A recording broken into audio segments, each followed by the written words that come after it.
Welcome to target success 7.0। आज हम उन डिवाइसों की दुनिया में उतर रहे हैं जिन्हें हम हर रोज इस्तेमाल करते हैं, पर शायद ही कभी उनके बारे में गहराई से सोचते हैं। हम बात कर रहे हैं कंप्यूटर हार्डवेयर की। Mouse, monitor, printer. हमारे पास जो जानकारी है वो हमें इन रोजमर्रा के उपकरणों के पीछे की दिलचस्प कहानी और तकनीक को समझने में मदद करेगी। आज का हमारा मिशन सिर्फ ये जानना नहीं है कि ये क्या है, बल्कि ये समझना है कि ये कैसे विकसित हुए और कैसे इन्होंने हमारे डिजिटल दुनिया से जुड़ने के तरीके को पूरी तरह से बदल दिया। बिल्कुल, ये सिर्फ बेजान चीजें नहीं है, ये हमारे और डिजिटल दुनिया के बीच का कह सकते हैं एक पुल है। हम अक्सर मानकर चलते हैं कि स्क्रीन पर कर्सर बस घूम जाता है या एक क्लिक पर प्रिंट निकल आता है, लेकिन इसके पीछे कमाल की इंजीनियरिंग है, एक सोच है। आज हम इसी सोच को परत दर परत खोलेंगे, मैकेनिकल माउस के दौर से लेकर आज के हाई स्पीड लेजर प्रिंटर तक। तो चलिए उस डिवाइस से शुरू करते हैं जिसने कंप्यूटर को कमांड लाइन की दुनिया से निकालकर आम लोगों तक पहुंचाया। मैं बात कर रहा हूं माउस की। ये सिर्फ एक पॉइंटिंग डिवाइस नहीं था, ये तो एक क्रांति थी। सही कहा। सोचिए जरा, कमांड प्रॉम्प्ट पर लंबी लंबी कमांड टाइप करने की जगह अचानक हमारे पास स्क्रीन पर किसी भी चीज को सीधे छूने, चुनने और हिलाने की ताकत आ गई। जानकारी हमें इसके 3 मुख्य हिस्सों के बारे में बताती है: प्राइमरी यानी लेफ्ट बटन, सेकेंडरी यानी राइट बटन और स्क्रॉल व्हील। हाँ, और हर बटन का काम कितना सीधा और सरल था। जैसे लेफ्ट क्लिक का मतलब था इसे चुनो या इसे खोलो। बिल्कुल, जो कि ओपन C:\/ टाइप करने से कहीं ज्यादा आसान था। और डबल क्लिक से प्रोग्राम खुल जाता था। और राइट बटन, उसने तो जैसे हर ऑब्जेक्ट के पीछे छुपे हुए विकल्पों का एक खजाना ही खोल दिया। सही बात है। किसी भी फाइल की प्रॉपर्टीज देखनी हो, उसे कॉपी पेस्ट करना हो, सब कुछ बस एक क्लिक दूर था। और बीच में वो स्क्रॉल व्हील, लंबे डॉक्यूमेंट्स को देखने का तरीका ही बदल गया। हाँ, साइड में छोटे से एरो पर बार बार क्लिक करने की जरूरत ही खत्म हो गई। और इसमें एक मजेदार बात ये भी बताई गई है कि इन बटनों को आपस में बदला जा सकता है। अच्छा। हाँ, मतलब लेफ्ट को राइट और राइट को लेफ्ट बनाया जा सकता है। ये सुनने में छोटी बात लगती है, पर ये यूजर कस्टमाइजेशन की दिशा में एक बहुत बड़ा कदम था। और माउस हमेशा से ऐसा नहीं था जैसा आज दिखता है। मुझे तो याद है वो पुराने मैकेनिकल माउस जिनके नीचे एक भारी सी रबर की गेंद होती थी। हाँ, वो दौर ही अलग था। जानकारी में बताया गया है कि वो मैकेनिकल माउस कैसे काम करते थे।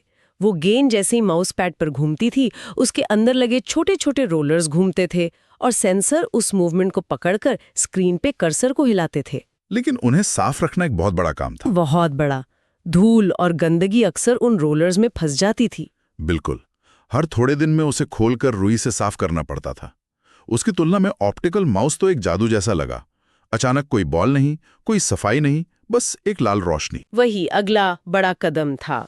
ऑप्टिकल माउस ने उस रबर की गेंद को एक छोटी LED लाइट और एक सेंसर से बदल दिया। ये माउस मतलब नीचे की सतह की हजारों तस्वीरें प्रति सेकंड लेता है और उन तस्वीरों की तुलना करके पता लगाता है कि माउस किस दिशा में हिला है। और ज्यादा सटीक भी था। बहुत ज्यादा। और इसे किसी खास माउस पैड की जरूरत भी नहीं थी। और फिर आई वायरलेस की आजादी, तारों से छुटकारा।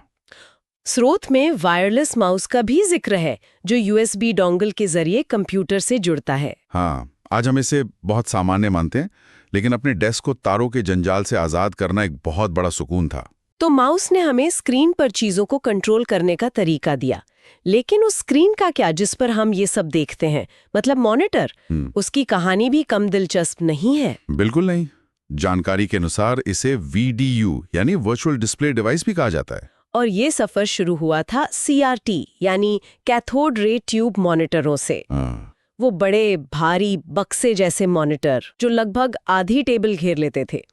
वो एक तरह से पिक्चर ट्यूब वाले पुराने टीवी की तरह काम करते थे, जिसमें एक इलेक्ट्रॉन गन पीछे से स्क्रीन पर फॉस्फोरस डॉट्स पर फायर करती थी, जिससे तस्वीर बनती थी। उनकी सबसे बड़ी दिक्कत उनका साइज और वजन ही था।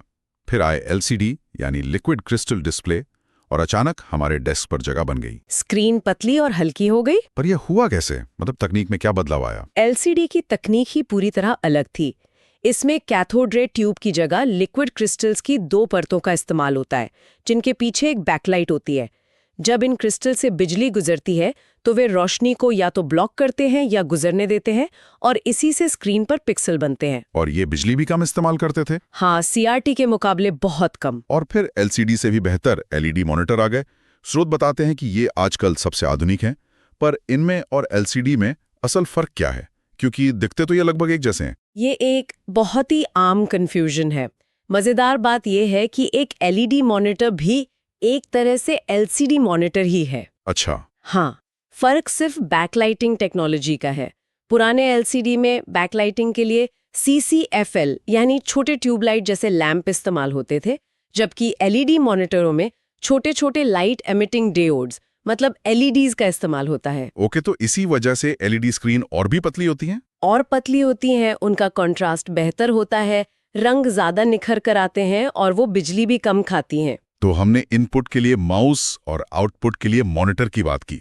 अब एक और जरूरी इनपुट डिवाइस पर आते हैं जो हमारी भौतिक दुनिया को डिजिटल में बदलता है, स्कैनर। स्कैनर का काम वाकई जादू जैसा है।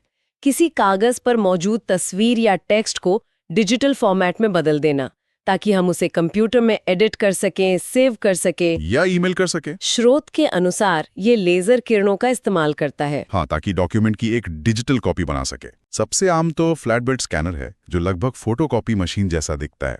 बिल्कुल, ढक्कन उठाओ, कागज रखो और स्कैन कर लो। ये बहुत वर्सेटाइल है। आप इससे एक पन्ना, एक तस्वीर या मोटी किताब का कवर भी स्कैन कर सकते हैं। लेकिन इसकी एक सीमा है, एक बार में एक ही चीज है ना? हाँ बिल्कुल, अगर आपको 50 पन्ने स्कैन करने हैं तो आपको 50 बार ये प्रक्रिया दोहरानी होगी। इसी समस्या को हल करने के लिए शायद शीट फेड स्कैनर बनाए गए होंगे। एकदम सही।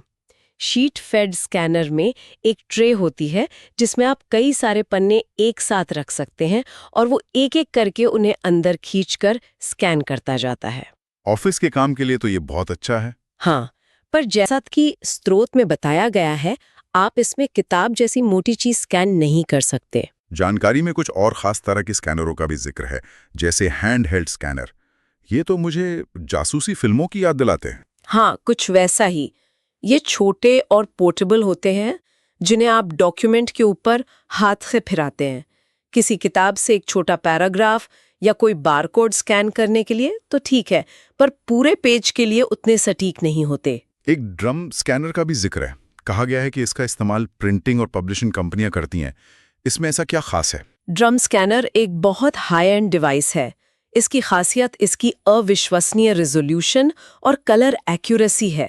इसमें डॉक्यूमेंट को एक घूमने वाले ड्रम पर लगाया जाता है और एक बहुत ही संवेदनशील सेंसर बहुत बारीकी से इमेज को कैप्चर करता है। अच्छा, इसीलिए जब मैगजीन और किताबों में हाई क्वालिटी तस्वीरें छापनी होती हैं, तब ड्रम स्कैनर का इस्तेमाल किया जाता है। स्रोत में OMR, BCR जैसे और भी खास स्कैनर बताए गए हैं, जो दिखाते हैं कि स्कैनिंग तकनीक कितनी जरूरत के हिसाब से ढल गई है। चलिए अब डिजिटल दुनिया से वापस भौतिक दुनिया में आते हैं। हमने डॉक्यूमेंट स्कैन करके कंप्यूटर में डाला, अब उसे कागज पर वापस कैसे लाएं? यहाँ प्रिंटर का रोल आता है। बिल्कुल, प्रिंटर एक आउटपुट डिवाइस है जो सॉफ्ट कॉपी को हार्ड कॉपी में बदलता है। स्रोत इन्हें दो मुख्य श्रेणियों में बांटता है, इम्पैक्ट और नॉन इम्पैक्ट प्रिंटर। और ये विभाजन इस बात पर है कि प्रिंटिंग हेड कागज को छूता है या नहीं। इम्पैक्ट प्रिंटर, नाम से ही लगता है कि इसमें कुछ टकराता होगा, और स्रोत कहता है कि ये बहुत आवाज करते थे। ऐसा क्यों? क्योंकि वे असल में टकराते थे। इम्पैक्ट प्रिंटर एक तरह से टाइपराइटर की तरह काम करते थे। इनमें स्याही में डूबे रिबन पर छोटे छोटे पिन या हैमर्स जोर से टकराते थे और वो टक्कर कागज पर अक्षर या डॉट छापती थी। डॉट मैट्रिक्स प्रिंटर इसका सबसे अच्छा उदाहरण है ना? हाँ बिल्कुल, वो डॉट्स के पैटर्न बनाकर अक्षर छापता था। इसकी क्वालिटी बहुत अच्छी नहीं होती थी और ये बहुत धीमा भी था। मैंने रेलवे टिकट या पुराने बिलों पर ऐसी प्रिंटिंग देखी है। वो खटर पटर की आवाज के साथ एक एक लाइन प्रिंट होती थी। वही है। स्रोत में लाइन प्रिंटर और ड्रम प्रिंटर का भी जिक्र है।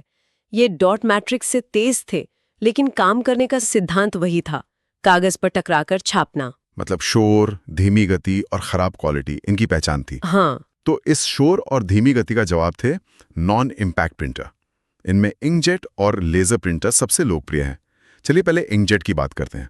इंकजेट प्रिंटर ने घर और छोटे ऑफिसों में प्रिंटिंग को पूरी तरह बदल दिया। जैसा कि नाम से पता चलता है, ये स्याही को जेट यानी स्प्रे करता है। इसके कार्ट्रिज में एक प्रिंट हेड होता है जिसमें बहुत बारीक नोजल होते हैं। ये उन नोजल से स्याही की नन्ही नन्ही बूंदें सीधे कागज पर स्प्रे करके अक्षर और तस्वीरें बनाता है। ये शांत होता है और रंगीन प्रिंटिंग के लिए बहुत अच्छा है। बिल्कुल, लेकिन जैसा स्रोत बताता है ये बहुत तेज नहीं होता। एक पेज में 15-20 सेकंड लग सकते हैं। और फिर आता है लेजर प्रिंटर, जिसे स्पीड और क्वालिटी का बादशाह माना जाता है। मैं हमेशा से ये जानने को उत्सुक रहा हूं कि एक रोशनी की किरण मतलब लेजर कागज पर सूखी स्याही मतलब टोनर कैसे चिपका देती है। यह प्रक्रिया भौतिक विज्ञान का एक शानदार उदाहरण है। देखिए, लेजर प्रिंटर नाम थोड़ा भ्रामक है। लेजर खुद कुछ नहीं छापता। अच्छा। असली जादू स्टैटिक इलेक्ट्रिसिटी यानी स्थिर विद्युत में है। जब आप प्रिंट कमांड देते हैं तो प्रिंटर के अंदर एक ड्रम पर लेजर बीम एक अदृश्य इमेज बनाती है, लेकिन यह इमेज रोशनी की नहीं बल्कि पॉजिटिव स्टैटिक चार्ज की होती है। ओके, तो लेजर एक तरह से बिजली का एक अदृश्य नक्शा बना रहा है ड्रम पे। बिल्कुल। फिर टोनर, जो कि एक बहुत बारीक पाउडर होता है, उस पर नेगेटिव चार्ज होता है और विपरीत चार्ज एक दूसरे को आकर्षित करते हैं। एकदम सही। तो नेगेटिव चार्ज वाला टोनर ड्रम पर बनी पॉजिटिव चार्ज वाली अदृश्य इमेज पर चिपक जाता है। जब कागज उस ड्रम के नीचे से गुजरता है तो टोनर कागज पर ट्रांसफर हो जाता है और आखिर में गर्म रोलर्स उस पाउडर को पिघलाकर स्थायी रूप से कागज पर चिपका देते हैं। इसीलिए लेजर प्रिंटर से निकला हुआ कागज हमेशा गर्म होता है। अब समझ आया। जी। ये तो वाकई कमाल की तकनीक है। स्रोत में एक इलेक्ट्रोस्टैटिक प्रिंटर का भी जिक्र है जो 1 मिनट में 200 से 250 पेज प्रिंट कर सकता है। ये तो अविश्वसनीय है। हाँ, ये बहुत हाई स्पीड और महंगे प्रिंटर होते हैं जो बड़े स्तर पर प्रिंटिंग के लिए इस्तेमाल होते हैं, जैसे कि बड़े बड़े बैनर या ब्लूप्रिंट छापना। इनका इस्तेमाल खास जरूरतों के लिए ही होता है। मॉनिटर और प्रिंटर के अलावा कुछ और आउटपुट डिवाइसेस भी हैं जो हमारे अनुभव को पूरा करते हैं, जैसे कि स्पीकर और हेडफोन। बिल्कुल, इनके बिना तो आज कंप्यूटर अधूरा लगता है। सही बात है। विजुअल अनुभव कहानी का सिर्फ आधा हिस्सा है। हाँ, कंप्यूटर के शुरुआती दिनों में सिर्फ बीप की आवाज आती थी। आज स्पीकर और हेडफोन की वजह से हम हाई फिडेलिटी साउंड का अनुभव करते हैं, जिसने गेमिंग, फिल्में देखने और संगीत सुनने के तरीके को पूरी तरह बदल दिया है। और आखिर में एक ऐसे गुमनाम हीरो की बात करते हैं जो पर्दे के पीछे रहकर हमारे काम को बचाता है। यूपीएस यानी अनइंटरप्टेबल पावर सप्लाई। इसे गुमनाम हीरो कहना बिल्कुल सही है। हम इस पर तब तक ध्यान नहीं देते जब तक बिजली नहीं चली जाती। सही कहा। यूपीएस सिर्फ एक बैटरी बैकअप नहीं है। जब मेन पावर कट होती है तो ये मिली सेकेंड के अंदर पावर सप्लाई को